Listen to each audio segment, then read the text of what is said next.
हर व्यक्ति अपने जीवन में कोई समस्या से लड़ रहा है। हर व्यक्ति के जीवन में समस्याएं हैं। किसी के जीवन में बनावटी समस्याएं हैं और किसी के जीवन में एक्चुअल समस्याएं हैं। संसार रहेगा तो समस्याएं होंगी, परंतु कभी विचार करना कि इस संसार में हमसे नीचे कितने लोग हैं जो हमसे बहुत समस्याओं में हैं। वर्ल्ड बैंक कहता है कि इस धरती में प्रतिदिन 7,000 लोग इसलिए मर जाते हैं कि उनको बेचारों को भोजन नसीब नहीं होता। क्या तुम्हें दोनों टाइम खाना नहीं मिल रहा? तुम्हारे पास में कई बार ना पसंदीदा और बिना पसंदीदा खाने की भी कई बार चांस होते हैं। कई बार अपने वाइफ से आप बोल देते हैं कि नहीं नहीं मुझको पसंद नहीं, हटा लो।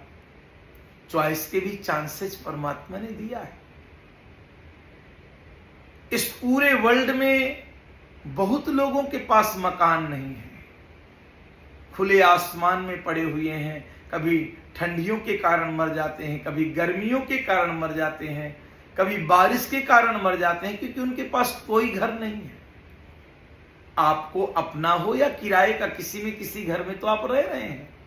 आपकी समस्या इतनी बड़ी नहीं है, परंतु फिर भी आपको यही लगता रहता है कि मेरी समस्याएं बड़ी हैं, मेरी समस्याएं बड़ी हैं, मेरी समस्याएं बड़ी हैं। एक युवान अपने घर में देखता है कि माता पिता भी समस्याओं से जूझ रहे थे, दादा दादी भी कुछ में कुछ समस्याओं से जूझ रहे थे।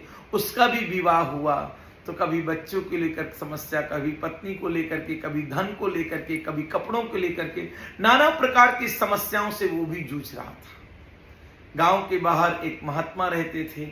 उनकी कुटी में पहुंचा और महात्मा को प्रणाम करके बोला कि महात्मन, मैं कब इन समस्याओं से दूर हो पाऊंगा? महात्मा मुस्कुराए, सहज भाव से पीठ थपथपाई और बोले, बेटा चल नदी पार चलते हैं, वहां तेरी समस्याओं का मैं समाधान कर दूंगा। महात्मा और युवान दोनों नदी के किनारे खड़े हैं। नदी बड़े वेग से बह रही है, बड़ी नदी है। काफी देर तक महात्मा खड़े हुए हैं नदी के किनारे। तो युवान ने सोचा कि लग रहा है कुछ मूर्खतापूर्ण मेरे साथ चल रहा है क्या। पूछा महात्मा से, कब तक आप खड़े रहेंगे? तो महात्मा मुस्कुरा करके बोला कि नदी पार तो चलना है, चलेंगे ही। मैं प्रतीक्षा कर रहा हूं कि इसका पानी खत्म हो जाए नदी का और हम लोग पार चले जाए। युवान ने कहा, कभी जल नहीं खत्म होगा, नदी है तो जल बहता ही रहेगा। तो महात्मा मुस्कुरा करके बोले कि नदी जीवन है, उसके ऊपर बहता हुआ पानी समस्या है। जीवन है तो कुछ में कुछ समस्याएं बनी रहेंगी। जब तक जल है तब तक समस्याएं हैं। और महात्मा मुस्कुरा करके बोले कि जो बुद्धिमान लोग होंगे, विवेकी लोग होंगे, तो विवेक की नाव बना लेंगे, ज्ञान की नाव बना लेंगे, सवार हो जाएंगे, बड़े आनंद से नदी के पार चले जाएंगे।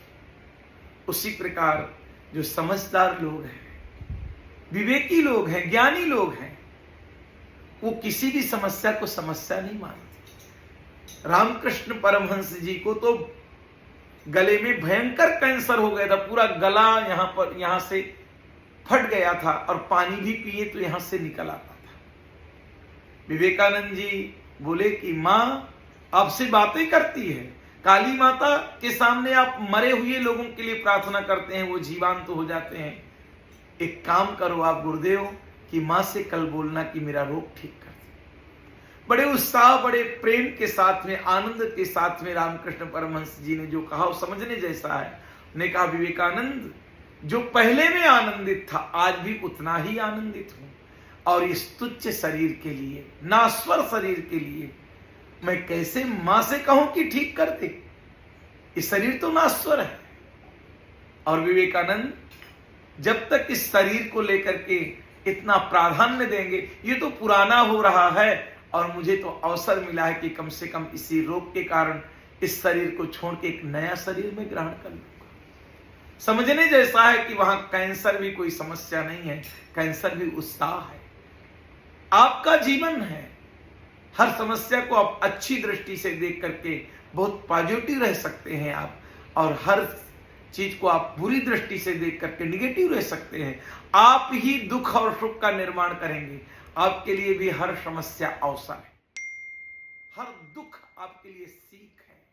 आप आनंदित रहने के लिए आपको समस्या या दुख नहीं परेशान कर रहा, आप स्वयं परेशान हो रहे हैं। एक बार समस्याओं को देखने लगेंगे आप, ये समस्याएं सब मिट जाएंगी, क्योंकि कोई समस्या नहीं है आपके जीवन में।